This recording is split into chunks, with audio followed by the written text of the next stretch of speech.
Games are an important part of speech. Games are a natural part of learning. Many games have a language foundation already, so it's very natural for children to play games and learn language at the same time. Games keep kids motivated, especially with articulation. Articulation, kids have drill and practice over and over again, so it's very repetitive, and games keep them focused and motivated.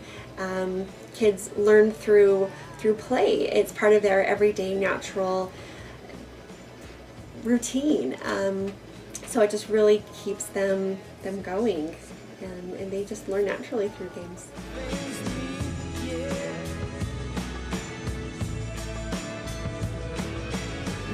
Therapy can be repetitive, and if you need to build a relationship. Kids need to want to come back week after week, and so if it is fun for them and engaging, they're going to look forward to it, and they're going to learn. If kids are having fun, they're going to remember what they're learning. If kids are bored and they're not engaged in the activity, then a lot of times they are not going to learn, and their little bodies and their little brains are going to be shut off, and they're not going to remember what they're learning.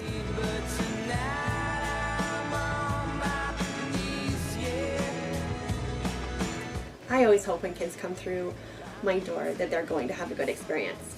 I feel that to have a good experience, they need to feel good about themselves. My job is to teach and to help their communication grow, but I think a big part of that is to build their self-confidence as a person and as a communicator. I build them up by giving compliments, by letting them know that they're valued, and building that confidence and their communication skills at the same time, and hopefully that is giving them a good experience.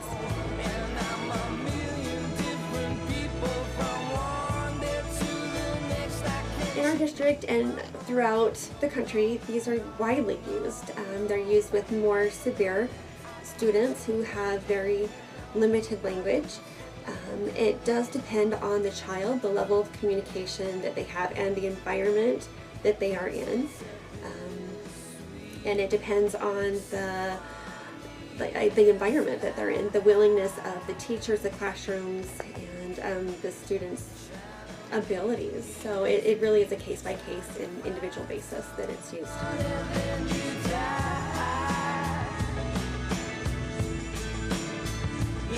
Evidence-based data or practice actually started out in the medical field in 1992. You can think of it as a three-legged stool. The first leg is the clinician, their experience and their expertise. The second one is external scientific data, and the third one is client preference. And all those things come together to put a program together and to say, this is what we're going to use for a client's therapy and for their plan. All those things come together to say this is a solid foundation for practice, and it is what drives therapy, or drives, in the case of the medical field, what drives medicine, the practice.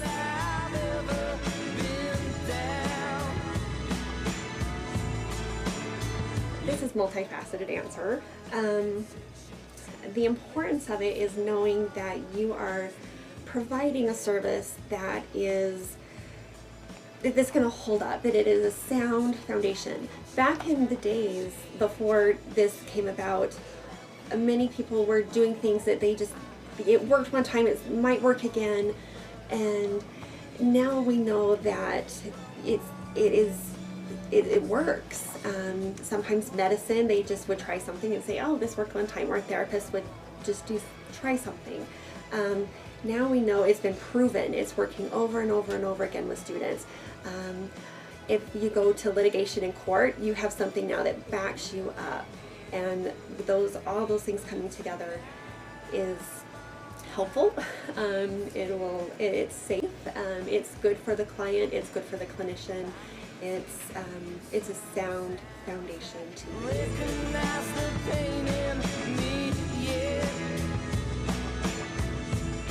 the In young children, it is roughly 8 to 9%, and by first grade, it is 5% will have a noticeable speech impairment.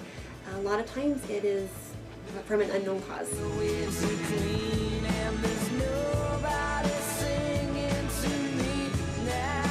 It can be quite challenging.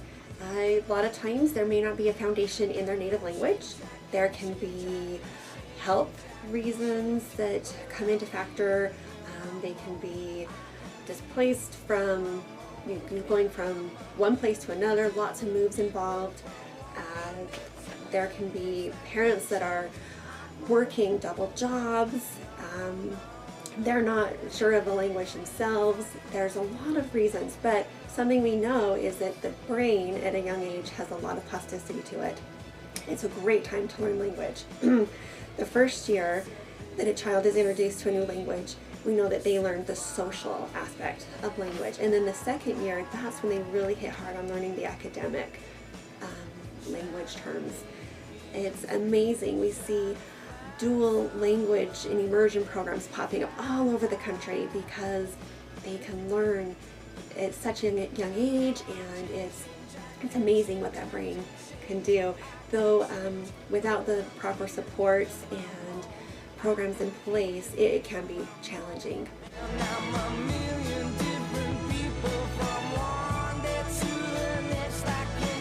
A lot of times there's no known cause. Roughly that's the majority of it. Though otitis media, which is ear infections, can be problematic. There can be structural problems such as cleft palate, that's in the mouth.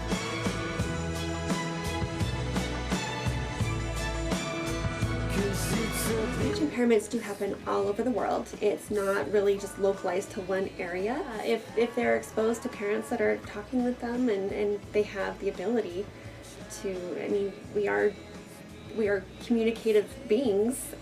As long as somebody is around to talk to them, we pick up on it.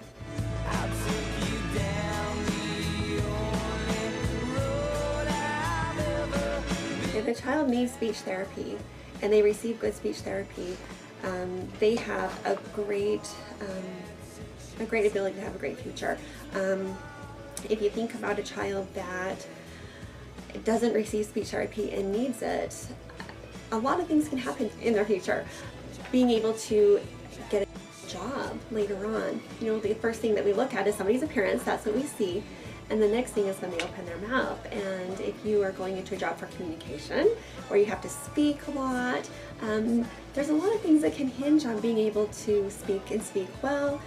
So being able to present yourself in that manner, it can affect your job, it can affect the friends that you have, it can affect just you're being able to be social in your community. So being able to receive speech therapy and to communicate is important. It can play a big role in people's lives.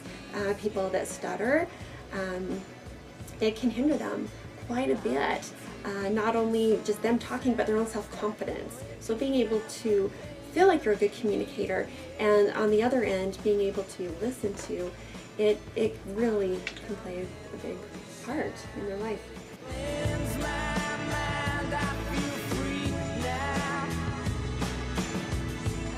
I remember being a child, and you want to be proud of your parents, or sometimes your parents are embarrassing to you, and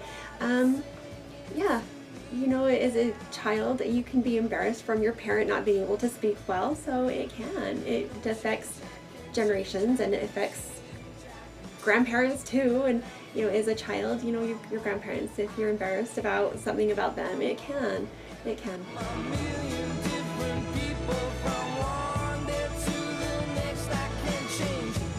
The children that are motivated, the ones that know that they have a problem, want to fix it, and the ones that have parents that are right on board with you, that practice that homework with them, and that reinforce what you teach them at home. Those are the ones that are most successful. You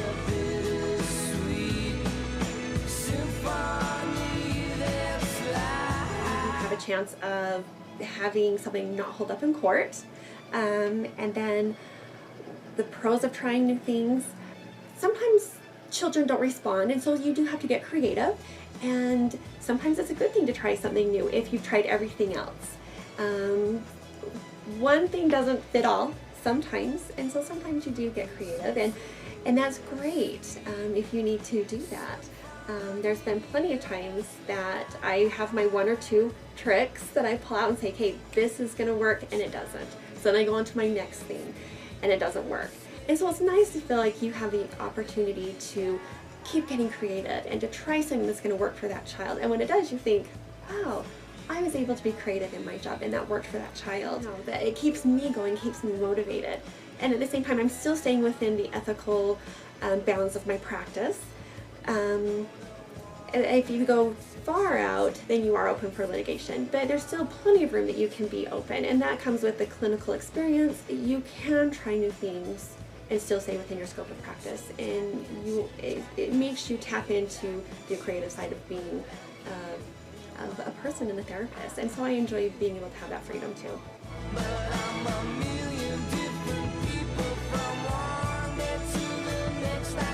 Story Champs is a program that was developed by two professors up in Wyoming. It is a kind of a multi-tiered program for learning narrative story retelling, and it just walks a child through story narratives, and it's fantastic. It really gives children the ability to learn the story elements. It helps boost their ability to recognize what a character is, the setting, the problem, the feelings in a story, and the solution and ending. It really lets children open up their language, and it's very visual, very visual. Our whole lives are stories. We tell stories all the time, it's our whole life. So for children to visually see those elements, they learn to retell, and then they learn their own story. They can relate to all the stories that this program has. And then we ask them, can you tell the story when you got hurt? Can you tell the story when your brother or sister wouldn't share? It's fantastic being able to pull words from children that haven't been able to pull words before. We've seen great progress with this program and others that are very similar to it. It's been great success that we've seen in our district, so we love what it has to offer.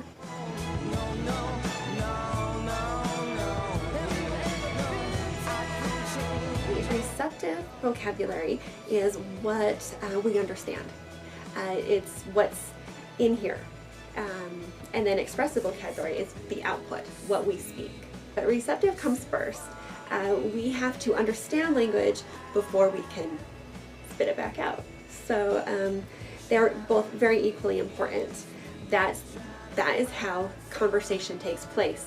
I have to listen to you and understand what you say before I can have a conversational exchange with you. It's a back and forth type of communication that we have all the time that's going on. In order for us to communicate with each other, for those around us in our environment, we have to have equally both of those receptive and expressive vocabulary.